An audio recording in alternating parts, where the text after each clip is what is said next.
நாட்டில் அரசியல் நிலைத்தன்மை நீடிப்பதால் அரசாங்கத்தால் தைரியமாக பல முடிவுகளை எடுக்க முடிவதாக பிரதமர் டாக்டர் ஸ்ரீ அன்வார் இப்ராஹிம் கூறியுள்ளார். அவற்றில் சில முடிவுகள் மக்களிடம் வரவேற்பை பெற்றவை என்றாலும் நாட்டு நலன் கருதியும் மக்களின் எதிர்காலம் கருதியும் அவற்றை எடுக்கத்தான் வேண்டும் என அன்வார் சொன்னார். மின்சார கட்டண மறுசீரமைப்பு, இலக்கிடப்பட்ட டீசல் மானியம் போன்ற சில கடுமையான நடவடிக்கைகளை எடுக்கத்தான் வேண்டும். பொருளாதார ரீதியாக அவை நன்மை பயத்தாலும் அரசியல் ரீதியாக அது வலியை ஏற்படுத்தத்தான் செய்யும். இருந்தாலும் அரசாங்கத்திற்கு வேறு வழி இல்லை. மக்களே முகம் சுளித்தாலும் நாட்டை மறுசீரமைக்கும் பணியில் புத்ராஜயா முன்னேறி செல்ல வேண்டுமென மலேசிய வர்த்தக தொழில்துறை சம்மேளனத்தின் நேற்றைய இரவு விருந்தில் உரையாற்றிய போது டாக்டர் ஸ்ரீ அன்வார் சொன்னார். அரசியல் நிலைத்தன்மை இருப்பதால் அரசாங்கம் எப்போது கவிழுமோ என்ற கவலை இல்லாமல் நாட்டை நிர்வகிக்க முடிவதாக பிரதமர் நிம்மதி தெரிவித்தார். என்றாலும் அதோடு திருப்தி அடைந்து நின்றுவிட முடியாது. நாட்டை முன்னேற்ற வல்ல நடவடிக்கைகளை தொடர்ந்து மேற்கொண்டு வர வேண்டும் என அவர் சொன்னார். 15வது பொதுத் தேர்தலில் தொங்கு நாடாளுமன்றம் ஏற்பட்ட பிறகு அன்வார் தலைமையில் ஒற்றுமை அரசாங்கம் அமைந்து சுமார் 1.5 ஆண்டுகளாக எவ்வித பிரச்சனையுமின்றி அரசு நிர்வாகம் போய்க் கொண்டிருப்பது குறிப்பிடத்தக்கது. கோலாலம்பூரை நோக்கி செல்லும் கூட்டரசு நெடுஞ்சாலையின் 8வது கிலோமீட்டரிலிருந்து 8.6வது கிலோமீட்டர் வரையிலான சாலை ஜூலை 29ஆம் தேதி தொடங்கி வரும் டிசம்பர் 31ஆம் தேதி வரை போக்குவரத்துக்கு மூடப்படும் அல்லது பாதை திருப்பிவிடப்படும். LRT 3 இலகு ரயில் சேவை கட்டுமான திட்டங்களுக்கு வழிவிடும் வகையில் திங்கள் முதல் ஞாயிறு வரை இரவு 11 மணி தொடக்கம் மறுநாள் அதிகாலை 5 மணி வரை அவ்வாறு செய்யப்படும். அக்கட்டுமான குத்தகை நிறுவனமான செத்தியா உத்தாமா LRT 3 சென்ட்ரியன் பர்ஹாட் அறிக்கை ஒன்றில் அதனை தெரிவித்துள்ளது. அக்காலம் நெடுகிலும் கோலாலம்பூரை நோக்கி செல்லும் வாகனமோட்டிகளின் வசதிக்காக 2 பாதைகள் திறக்கப்பட்டிருக்கும். இதனால் ஏற்படும் அசௌகரியங்களுக்கு வருத்தம் தெரிவித்த LRT கட்டுமான குத்தகை நிறுவனம் பாதை திருப்பி விடப்படுவது தொடர்பான அறிவிப்பு பலகைகளை பின்பற்றி நடக்குமாறு வாகனமோட்டிகளை கேட்டுக் கொண்டுள்ளது.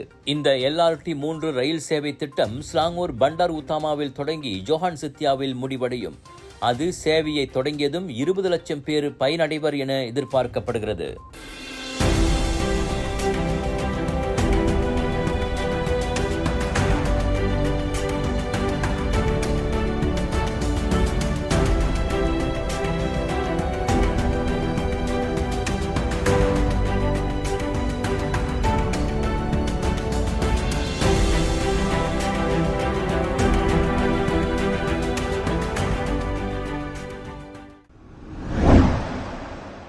பள்ளிகளுக்கு மதுபான நிறுவனங்கள் நன்கொடை வழங்கும் விவகாரம் தொடர்பில் பேரா பூந்தோங் சட்டமன்ற உறுப்பினர் துல்சி மனோகரன் வெளியிட்ட அறிக்கை மிகவும் சிறுபிள்ளைத்தனமானது என மாய்கா இளைஞர் பிரிவு சாடியுள்ளது. அடிப்படை விஷயமே புரியாமல் தான் தோன்றித்தனமாகவும் அறிவுக்கு எட்டாத வகையிலும் துல்சி அறிக்கை வெளியிட்டுள்ளது பரிதாபமாக இருப்பதாக மாய்கா இளைஞர் பிரிவு தலைவர் அரவிந்த் கிருஷ்ணன் சொன்னார். பள்ளிகளுக்கு மதுபான நிறுவனங்கள் நன்கொடை வழங்கக்கூடாது என்பது காலங்காலமாக உள்ள விதிமுறை. அதனை கல்வி அமைச்சரும் மறு உறுதிப்படுத்தியிருந்தார். அது நியாயமான ஒன்றே என்ற கருத்தின் அடிப்படையில்தான் நாங்களும் ஆதரித்து அறிக்கை வெளியிட்டிருந்தோம். அது எங்களின் சமூக கடமை. அதனை அரசியல் ஆதாயம் தேடும் நடவடிக்கை என துல்சி எப்படி கொச்சைப்படுத்தலாம் என அரவிந்த் காட்டமாக கேட்டார். மதுபான நிறுவனங்களின் ஆதரவில் பள்ளிகளுக்கு நன்கொடை திரட்டுவது நீங்கள் கூறுவது போல் 30 ஆண்டுகளாக நடைபெற்று வருகிறது என்றால் இதுவரை எத்தனை தமிழ் பள்ளிகளுக்கு நன்கொடை வழங்கப்பட்டுள்ளது? எத்தனை தமிழ் பள்ளிகளில் கட்டமைப்பு வசதிகள் தரம் உயர்த்தப்பட்டுள்ளன என துல்சி அறிவிக்க தயாரா என அரவிந்த் சவால் விடுத்தார். நன்கொடை கிடைக்கிறதே என்பதற்கெல்லாம் கொள்கையை அடகு வைக்கக்கூடாது. பள்ளிகளில் மதுபான அல்லது சிகரெட் நிறுவனங்களை விளம்பரப்படுத்த முடியாது. இது கூடவா அவருக்கு புரியவில்லை? எத்தனையோ இந்திய இளைஞர்கள் மதுபானத்திற்கு அடிமையாகி வாழ்க்கையை தொலைத்து நிற்கின்றனர். அவர்களின் குடும்பத்தார் படும் இன்னல்களுக்கு துல்சி பதில் என்ன என அரவிந்த் அறிக்கையில் கேட்டார். அவ்விஷயத்தில் மாய்காவினர் அரசியல் ஆதாயம் தேடுவதாகவும் மக்களின் ஆதரவை இழந்துவிட்டதால் தங்களின் பலவீனத்தை திசை திருப்புவதாகவும் துல்சி முன்னதாக ஃபேஸ்புக்கில் அறிக்கை வெளியிட்டிருந்தார். கடற்படை வீரர் ஜுல்ஃபர்ஹாம் ஓஸ்மான் ஜுல்கர்னைனின் கொலை வழக்கில் மலேசிய தேசிய தற்காப்பு பல்கலைக்கழகத்தின் UPNM-இன் 6 முன்னாள் மாணவர்களை சாகும் வரை தூக்கிலிடும் மேல்முறையீட்டு நீதிமன்றத்தின் முடிவை மலேசிய மனித உரிமைகள் ஆணையம் சுஹாகாம் ஆட்சேபித்துள்ளது. பாதிக்கப்பட்டவரின் பரிதாப மரணத்தால் அவரின் குடும்பத்தார் அடைந்துள்ள சொல்லொணா துயரத்தை எங்களால் புரிந்து கொள்ள முடிகிறது. அது ஈடு செய்ய முடியா பேரிழப்பு. குற்றமும் மிக மிக கடுமையானதுதான். ஆனால் நீதியை நிலைநாட்ட மரண தண்டனை ஒரு தீர்வல்ல என்பதை சுஹாக்காம் வலியுறுத்த விரும்புவதாக நேற்று வெளியிட்ட அறிக்கையில் அவ்வாணையம் கூறியது. அந்த அடிப்படையில் மரண தண்டனை அமலாக்கத்தை மறு ஆய்வு செய்யுமாறு அரசாங்கத்தை சுஹாக்காம் மீண்டும் கேட்டுக்கொள்கிறது. அனைவருக்கும் நியாயமான அதே சமயம் மனிதாபிமான தண்டனை முறையை நோக்கி நகர வேண்டும் என்பதே தங்களின் கோரிக்கை என அவ்வாணையம் விளக்கியுள்ளது. ஒருவேளை நீதிமன்றத்தின் தீர்ப்பில் தவறு இருந்தால் தூக்கு தண்டனையால் நிலைமை திரும்ப சரி செய்ய முடியாது. அந்நிலை மனித உரிமை மீறலாகும்.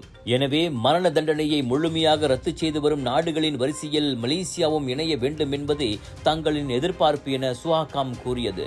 சம்பந்தப்பட்ட அறுவருக்கும் இதற்கு முன் கோலாலம்பூர் உயர் நீதிமன்றம் விதித்த 18 ஆண்டுகால சிறை தண்டனையை கட்டாய மரண தண்டனையாக மாற்றி புத்ராஜயா மேல் முறையீட்டு நீதிமன்றம் அதிரடி தீர்ப்பளித்துள்ளது குறிப்பிடத்தக்கது. ஜோஹர் கூலாய் நாடாளுமன்ற உறுப்பினரின் அலுவலகத்தை உடைத்து கொள்ளையிட்ட சந்தேகத்தின் பேரில் 3 ஆடவர்கள் கைதாகியுள்ளனர். ஜூலை 20ஆம் தேதி அதிகாலை கூலாயிலும் ஜோஹர் பாருவிலும் மேற்கொள்ளப்பட்ட வெவ்வேறு சோதனை நடவடிக்கைகளின் போது அவர்கள் பிடிபட்டனர். 24 முதல் 29 வயது வரையிலான அம்மூவரும் இம்மாத தொடக்கத்தில் கூலாயில் பள்ளி அலுவலகங்கள், கோயில் போன்றவற்றிலும் கைவரிசையை காட்டியுள்ளனர். கொள்ளையிடப்பட்ட பொருட்கள் என நம்பப்படும் ரொக்கப்பணம், கைபேசிகள் உள்ளிட்டவற்றையும் போலீஸ் பறிமுதல் செய்துள்ளது. கைதான மூவரும் ஏற்கனவே பல குற்றப்பதிவுகளை கொண்டிருப்பதோடு போதைப்பொருள் உட்கொண்டிருந்ததும் உறுதி செய்யப்பட்டுள்ளது. அக்கும்பலைச் சேர்ந்த மேலும் ஒருவனை போலீஸ் தீவிரமாக தேடி வருகிறது. கூலாய் நாடாளுமன்ற உறுப்பினரின் அலுவலகமும் 4 சீன பள்ளிகளும் ஒரு கோயிலும் அண்மையில் கொள்ளையிடப்பட்டதாக கடந்த வெள்ளிக்கிழமை செய்தி வெளியிடப்பட்டிருந்தன. Just watch me! Charge! Keeping you and your loved ones safe indoors with Nano EX technology.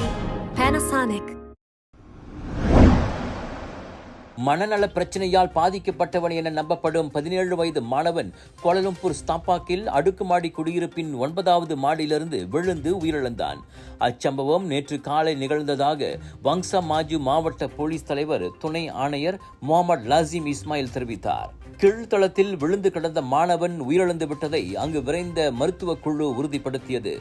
அவன் தவறி விழுந்ததை குடும்பத்தினர் கவனிக்கவில்லை என்பது தொடக்க கட்ட விசாரணையில் கண்டறியப்பட்டுள்ளது என்றார் அவர்.